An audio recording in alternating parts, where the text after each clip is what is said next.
He yelled at his mother on the bus, called her useless in front of everyone. But what happened next? No one saw coming. If you enjoy powerful stories like this, make sure to like, comment, and subscribe for more true stories that touch the heart. The city bus rattled along a quiet street on a cool Tuesday morning. The air smelled faintly of rain and diesel. On one of the middle seats sat an elderly woman, small and fragile, wearing a faded lavender sweater. Beside her sat her son Jake, about 26, slouched in his seat. "Mom," he snapped suddenly, "can you not talk to me right now? You're embarrassing me." She blinked.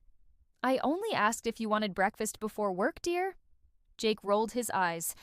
"You always have to talk, don't you? Just sit there quietly for once." The bus fell silent. A few passengers exchanged uneasy glances. The old woman lowered her head, whispering, "I'm sorry, sweetheart." But Jake didn't stop. "You're so useless sometimes.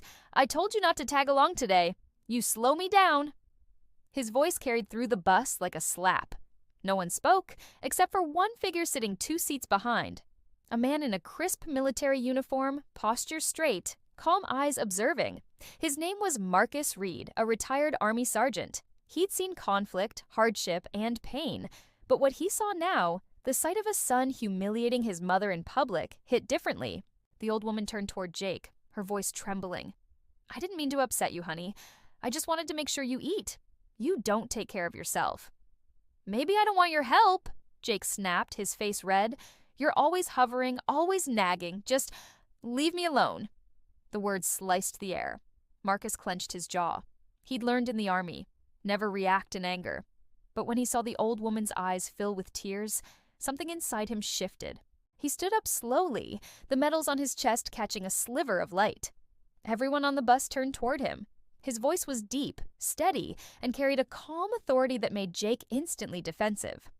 "Son," Marcus said evenly, "that's your mother, isn't it?" Jake glared. "Yeah. What's it to you?" Marcus nodded, taking a step closer.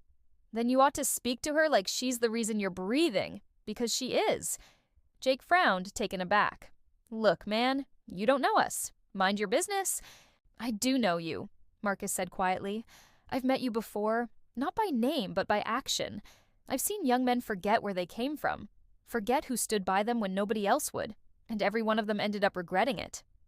The bus was completely silent now. Even the driver turned his head slightly, listening. Jake scoffed. "You don't know what my life's like." "You're right," Marcus replied, "but I know what hers is like, because I watched my own mother work 3 jobs to keep me fed. I watched her hands shake from exhaustion while I sat and complained.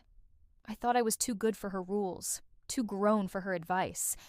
And I'd give anything, to go back and tell her I'm sorry." The old woman looked up, tears streaming quietly down her face. Marcus continued, his voice lower now, almost breaking. "I buried my mom while I was stationed overseas. I couldn't come home in time. I didn't get to hold her hand one last time. So when I see a mother sitting beside her son, still alive, still trying, still loving, I see a gift that not every man gets to keep." Jake swallowed hard. His anger began to tremble into shame. Marcus leaned on the seat in front of him. "You don't have to agree with her. You don't even have to talk much. But don't you ever treat her like she's a burden, because the day she's gone, you'll carry those words like chains." For a long time, Jake didn't respond. The bus creaked forward, everyone holding their breath. Finally, Jake muttered, "I didn't mean—" Marcus raised a hand gently. "Then tell her that." Jake turned to his mother. The anger was gone, replaced by something small and painful. "Mom, I'm sorry," he whispered.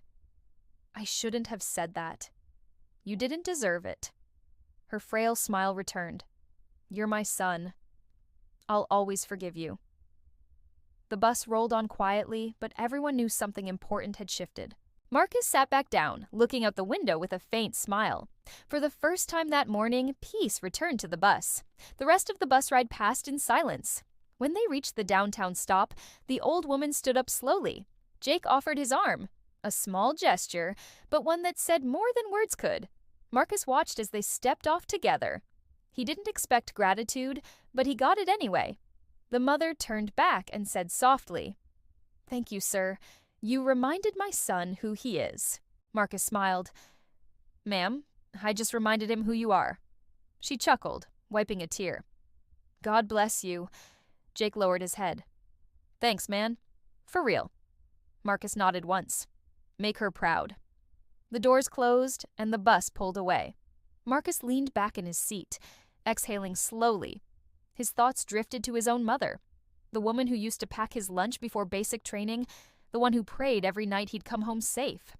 He whispered quietly, I hope you see me now, Mom. That evening, Jake sat on his couch, replaying everything in his head.